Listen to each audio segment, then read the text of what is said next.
सभी को जय माता दी, राधे राधे। कैसे हैं आप लोग? आशा करती हूँ कि इस नवरात्रि माता रानी आप सभी की मनोकामनाओं को पूर्ण करे। इसी के साथ आज हम सुनेंगे दुर्गा सप्तशती की कथा, अध्याय 12 और 13। तो चलिए मन में माता रानी का ध्यान करते हुए और कथा को हम सुनते हैं। देवी चरित्रों के पाठ का महात्म्य। देवी बोली, हे देवता, जो पुरुष इस स्रोत का एकाग्रचित होकर मेरी स्तुति करेंगे उनके संपूर्ण कष्टों को मैं निसंदेह ही हर लिया करूंगी। मधुकैटभ के नाश, महिषासुर के वध और शुंभ निशुंभ के वध में जो मनुष्य कथा कहेंगे, मेरे महात्म को अष्टमी, चतुर्थी और नवमी के दिन एकाग्रचित होकर भक्ति पूर्वक सुनेंगे, उनको कभी भी कोई पाप ना लगेगा। पाप से उत्पन्न हुई विपत्ति भी उनको न सताएगी। उनके घर में दरिद्रता ना होगी और न ही उनको प्रियजनों से विच्छेद होगा। इसीलिए प्रत्येक मनुष्य को भक्ति पूर्वक मेरे इस कल्याणकारक महात्म को सदा पढ़ना चाहिए। मेरा यह महात्म महामारी से उत्पन्न हुए संपूर्ण उपद्रवों को एवं 3 प्रकार के उत्पातों को शांत कर देती है। जिस घर और मंदिर में यह जिस स्थान पर मेरा यह स्रोत विधि पूर्वक पढ़ा जाता है, उस स्थान का मैं कभी भी त्याग नहीं करती और वहाँ मैं सदा निवास करती हूँ। बलिदान, पूजा, होम, महोत्सव, यह मेरा चरित्र उच्चारण करना तथा सुनना चाहिए। ऐसा हवन और पूजा मनुष्य जानकर या बिना जाने भी करता है तो मैं उसे तुरंत ग्रहण कर लेती हूँ। शरद काल में प्रत्येक वर्ष में जो महापूजा की जाती है, उसमें मनुष्य भक्ति पूर्वक मेरा यह महात्म सुनकर सब विपत्तियों से छूट जाता है और धन, ध्यान तथा पुत्र आदि से संपन्न हो जाता है। मेरे इस महात्म और कथा इत्यादि को सुनकर मनुष्य निर्भय हो जाता है और महात्म के श्रवण करने वाले शत्रु नष्ट हो जाते हैं तथा कल्याण की प्राप्ति और उनका कुल आनंदित हो जाता है।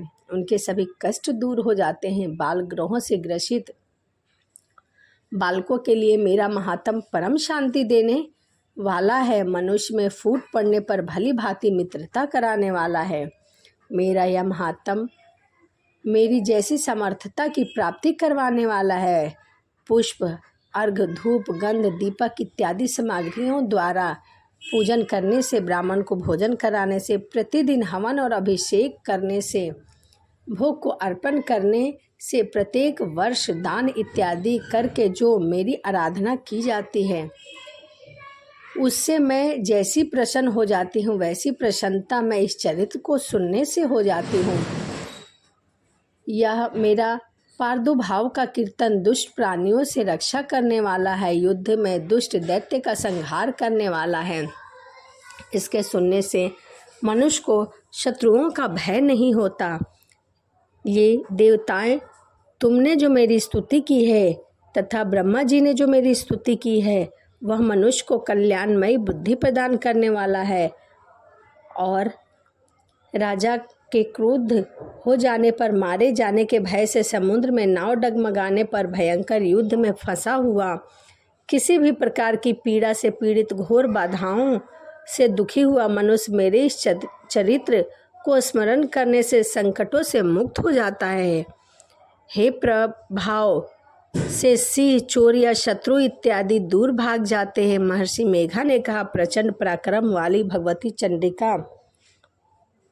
ये कहने के पश्चात सब देवताओं को देखते ही देखते वहाँ से अंतराध हो गई। संपूर्ण देवता अपने शत्रु के मारे जाने पर पहले की तरह यज्ञ भाग का उपभोग करने लगे और अपने अपने अधिकार फिर से प्राप्त हो गए तथा युद्ध में देवताओं के शत्रुओं शुंभ और निशुंभ के देवी के हाथों मारे जाने पर बाकी बचे हुए राक्षस वहाँ से भागकर पाताल लोक चले गए। इस प्रकार भगवती अंबिका नित्य होती हुई भी बार बार प्रकट होकर इस जगत का पालन करती रही।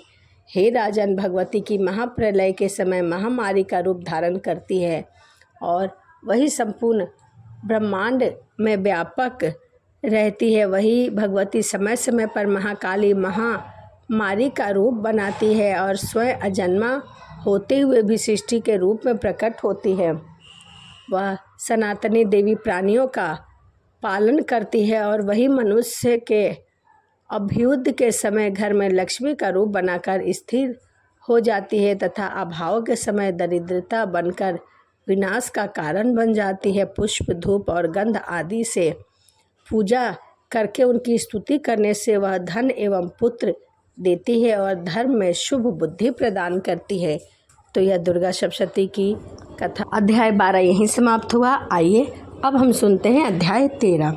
राजा सूरत और वेश्या को देवी का वरदान। महर्षि मेघा ने कहा, हे राजन, इस प्रकार देवी के उत्तम महात्म का वर्णन मैंने तुमको सुनाया है। जगत को धारण करने वाली इस देवी का ऐसा ही प्रभाव है। वही देवी ज्ञान को भी देने वाली है और भगवान विष्णु की माया के प्रभाव से तुम और वैश्य तथा अन्य विवेकी जन मोहित हो गए हो, भविष्य में मोहित होंगे। हे राजा, तुम इसी परमेश्वरी की शरण में जाओ, भगवती की आराधना करो, भोग, स्वार्थ और मोक्ष प्रदान करती है। मार्कंडे जी ने कहा। महर्षि मेघा की बात सुनकर राजा सूरत ने उन उग्र व्रत वाले ऋषियों को प्रणाम किया और राज्य के छीन जाने के कारण उनके मन में अत्यंत ग्लानि हुई और वह राजा तथा वेश्या तपस्या के लिए वन की ओर चले गए। वन की ओर जाकर दोनों ने नदी के तट पर देवी की मूर्ति बनाई। पुष्प, धूप, दीप, गंध और हवन द्वारा उनका पूजा करने लगे। पहले उन्होंने आहार को कम कर दिया, फिर कुछ समय के बाद निराहार रहकर ही भगवती में मन लगाकर एकाग्रचित होकर पूजा और आराधना करने लगे। वह दोनों अपने शरीर से रक्त की बलि देवी को दिया करते थे। ऐसा ही देते हुए 3 वर्ष तक लगातार भगवती की आराधना करते रहे। 3 वर्ष के पश्चात जगत का पालन करने वाली चंडिका ने उनको प्रत्यक्ष दर्शन देकर कहा। देवी बोली, हे राजन, अपने कुल को प्रसन्न करने वाले वेश्या, तुम जिस वर की इच्छा रखते हो वह मुझसे मांगो, मैं तुम्हें वह वर अवश्य दूंगी। मैं तुमसे अत्यंत प्रसन्न हूँ।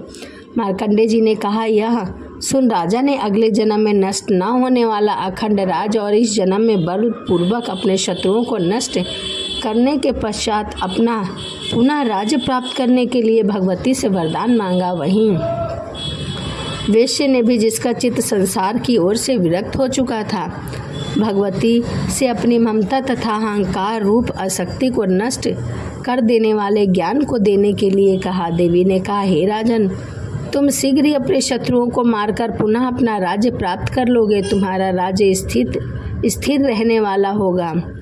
फिर मृत्यु के पश्चात आप सूर्य देव के अंश में जन्म लेकर सार्वजनिक मन्नु के नाम से इस पृथ्वी पर विख्यात होगे। हे वेश्या, कुल में श्रेष्ठ, आपने जो मुझसे वर मांगा है वह मैं आपको देती हूँ। आपको मोक्ष को देने वाले ज्ञान की प्राप्ति होगी। मार्कंडे जी कहने लगे कि इस प्रकार दोनों को मनोवांछित वर प्रदान कर तथा अपने स्तुति सुनकर भगवती वहाँ से अंतराध हो गई और इस प्रकार क्षत्रिय में श्रेष्ठ राजा सूरत भगवान सूर्य देव से जन्म लेकर इस पृथ्वी पर सार्वजनिक मन्नु के नाम से विख्यात हुए।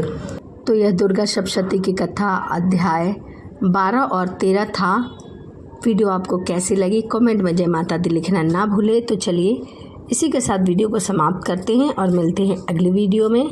सभी को जय माता दी, राधे राधे।